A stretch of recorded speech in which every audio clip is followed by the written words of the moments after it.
हमारे सौर मंडल में मौजूद अलग अलग ग्रहों के पास उनके अपने अलग अलग चंद्रमा हैं।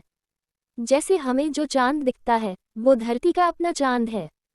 धरती के पास सिर्फ एक ही चांद है, लेकिन अन्य कई ग्रह हैं जिनके पास कई चांद हैं। अब तक सबसे ज्यादा चांद वाला ग्रह बृहस्पति था, लेकिन अब ऐसा नहीं रहा। सौर मंडल के दूसरे ग्रह ने चांद की संख्या के मामले में बृहस्पति को पछाड़ दिया है। कौन है वो ग्रह? सौर मंडल के किस ग्रह के पास है कितने चांद? 7 अक्टूबर 2019, जब अंतर्राष्ट्रीय खगोल विज्ञानी संघ ने उस ग्रह के नाम की पुष्टि की जो चांद के मामले में सबसे अमीर है। इस ग्रह के पास 1, 2 या 4 नहीं, बल्कि कुल 82 चांद हैं। इस ग्रह का नाम है शनि, सैटर्न। इससे पहले सबसे ज्यादा चांद वाला ग्रह बृहस्पति, जुपिटर था, लेकिन के खगोलशास्त्री स्कॉट एस शेपर्ड ने शनि के पास 20 नए चांद का पता लगाया है। शनि पास 82 चंद्रमा, बृहस्पति पास 79 चंद्रमा, यूरेनस पास 27 चंद्रमा, नेपच्यून पास 14 चंद्रमा, मंगल पास 2 चंद्रमा, पृथ्वी पास 1 चंद्रमा।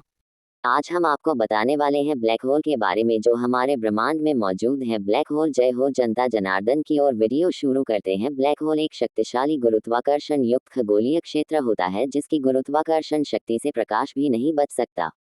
ब्लैक होल तारों की मृत्यु के बाद की अवस्था को कहते हैं। तारे अपने केंद्र में हाइड्रोजन का हीलियम में सम्मिलन या फ्यूशन से पैदा होने वाली ऊर्जा से चमकते हैं। खगोलविदों का मानना है कि सुपरमैसिव ब्लैक होल लगभग सभी बड़ी आकाशगंगाओं के केंद्र में स्थित हैं, यहाँ तक कि हमारी अपनी आकाशगंगा भी। खगोलशास्त्री आसपास के तारों और गैस पर उनके प्रभाव को देखकर उनका पता लगा सकते हैं। ये चार्ट अति सघन ब्रह्मांडीय वस्तुओं के सापेक्ष द्रव्यमान को दर्शाता है। हैरान की बात यह है कि शोधकर्ताओं ने पाया कि अवलोकित ब्रह्मांड में इस तरह के ब्लैक होल की संख्या करीब 40 अरब है। ब्लैक होल अंतरिक्ष में अत्यधिक गुरुत्वाकर्षण क्षेत्र वाली कोई खगोलीय वस्तु है जिसके आकर्षण से प्रकाश सहित कुछ भी नहीं बच सकता। ब्लैक होल में एक ऐसा स्थान है जहाँ पदार्थ में दबने के कारण अनंत घनत्व हो जाता है। गुरुत्वाकर्षण खिंचाव अनंत शक्तिशाली होता है। विशाल आकार का सुपरमासिव ब्लैक होल खोजा है जिसका भार हमारे सूर्य से 33 अरब गुना ज्यादा बड़ा है। इसे ब्रह्मांड के सबसे बड़े सुपरमासिव ब्लैक होल में एक माना जा रहा है। वीडियो को लाइक और शेयर करें कृपया ध्यान से। बाय। जय हो जनता जनार्दन की। अंतरिक्ष खोज में आपका स्वागत है। वीडियो अच्छा लगे तो लाइक और शेयर करें। कृपया सब्सक्राइब जरूर करें। पृथ्वी से 63 प्रकाश वर्ष दूर गहरे नीले रंग के इस आकाशीय पिंड पर मौसम का सबसे भीषण रूप दिखता है। देखने में ये ग्रह खूबसूरत लग सकता है, लेकिन इसका मौसम बहुत ही भयानक है। यहाँ कभी कभी 4000 मील प्रति घंटे की रफ्तार से हवाएं चलती हैं। धरती पर सबसे तेज तूफान 253 मील प्रति घंटे है। ये ग्रह अपने तारे से हमारे मुकाबले 20 गुना ज्यादा नजदीक है, इसलिए ये धरती से बहुत गर्म है। इस ग्रह के वायुमंडल का तापमान 1600 डिग्री सेल्सियस है, जो पिघले हुए लावा का तापमान होता है। वैज्ञानिकों का कहना है हमारे ग्रह के पत्थर वहां पिघलकर तरल या गैस में बदल जाएंगे। इस ग्रह पर पिघले हुए कांच की बारिश भी होती है, क्योंकि हवा के साथ उड़ी रेत सिलिकॉन डाइऑक्साइड गर्मी से पिघलकर कांच में बदल जाती है।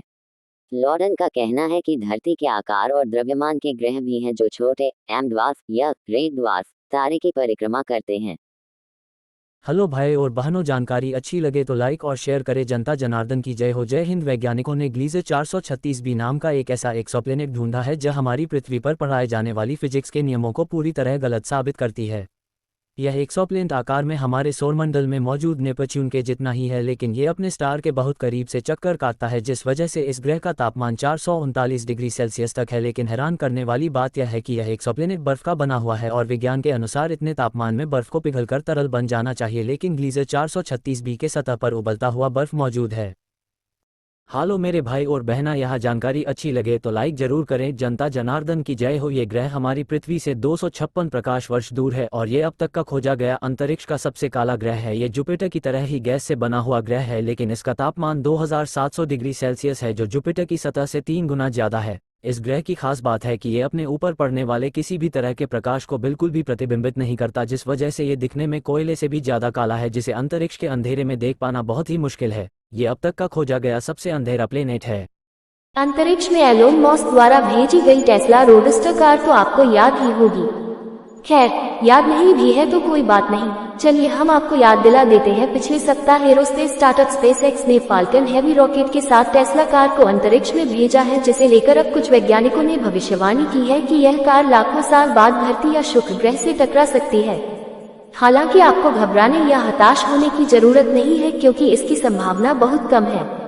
वैज्ञानिकों के मुताबिक कार के पृथ्वी से टकराने की संभावना 6% और शुक्र से 2.5% है। संभव है कि धरती पर पहुंचने से पहले कार जलकर राख हो जाए। ये घटना 2091 के करीब हो सकती है। अंतरिक्ष एक वैक्यूम है जहां पर आप ध्वनि नहीं सुन सकते हैं। आपको ध्वनि को सुनने के लिए किसी माध्यम का सहारा लेना पड़ेगा। अंतरिक्ष में सभी ग्रह, उपग्रह, तारे, उल्कापिंड, गैलेक्सी, ब्लैक होल उपस्थित है। अरब वर्ष पहले ब्रह्मांड की सारी ऊर्जा, भौतिक पदार्थ और अस्तित्व एक बिंदु में कैद था।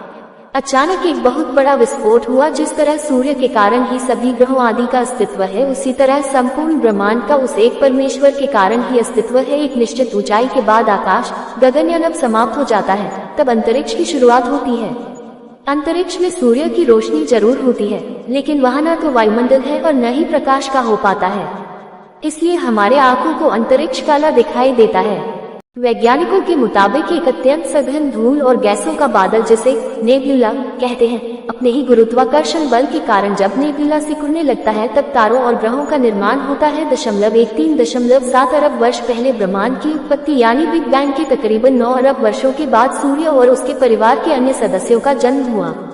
अन्य बढ़ते ग्रहों के बीच अनगिनत टकरावों के कारण बड़ा हो गया, जिसमें एक आखिरी विशाल प्रभाव भी शामिल था, जिसने चंद्रमा के निर्माण के लिए पर्याप्त चट्टान, गैस और धूल को अंतरिक्ष में फेंक दिया। हमारे सौर मंडल का सबसे बड़ा ज्ञात बौना ग्रह है। अंतर्राष्ट्रीय खगोलीय संघ द्वारा रखा गया इसका औपचारिक नाम 1,38,119 एरिस है। एरिस हमारे सौर मंडल में सूरज की परिक्रमा करती सभी ज्ञात खगोलीय वस्तुओं में से 9वीं सबसे बड़ी वस्तु है। इसका व्यास डायामीटर 2300-2600 किलोमीटर अनुमानित किया जाता है। इसका द्रव्यमान मास यम प्लूटो से 27% ज्यादा और पृथ्वी के द्रव्यमान का केवल 0.27% है। हमारे सौर मंडल की सबसे दूरी पर स्थित प्राकृतिक वस्तुएं हैं। एरिस को सूरज की एक पूरी परिक्रमा लेने में 557 साल लग जाते हैं। एरिस प्लूटो से अधिक सर्द है, इसलिए मीथेन की बर्फ एसेथोलिनों को हमेशा एक भूरी रंग की बर्फीली चादर से ढके रखती है। खगोल वैज्ञानिकों ने एक समुद्री ग्रह की खोज की है जिसका नाम टॉय 1452b है, जो एक एक्सोप्लैनेट है। आइए जाने इस रहस्यमयी समुद्री ग्रह के बारे में। वैज्ञानिकों के अनुसार ये समुद्री ग्रह हमारी धरती से करीब 100 प्रकाश वर्ष की दूरी पर है। सबसे रहस्यमय तो यह है कि यह समुद्री ग्रह पानी की एक बेहद मोटी परत से ढका हुआ है। इस प्लेनेट की बनावट आकृति बृहस्पति और शनि ग्रह के कुछ चंद्रमाओं से मिलती है। यदि इसके आकार के बारे में कहें तो इसका आकार और द्रव्यमान हमारी धरती से कहीं अधिक है। हालांकि यहाँ पर जीवन की संभावना नहीं है, क्योंकि यह समुद्री ग्रह अपने तारों से बहुत दूर है। धूमकेतु एक ऐसा तारा है जिसकी धुएं जैसी लंबी चमकदार पूंछ होती है। इसे ही पुच्छल तारा कहा जाता है। प्राचीन समय में मनुष्य इसे देखकर अत्यंत भयभीत हो जाया करते थे।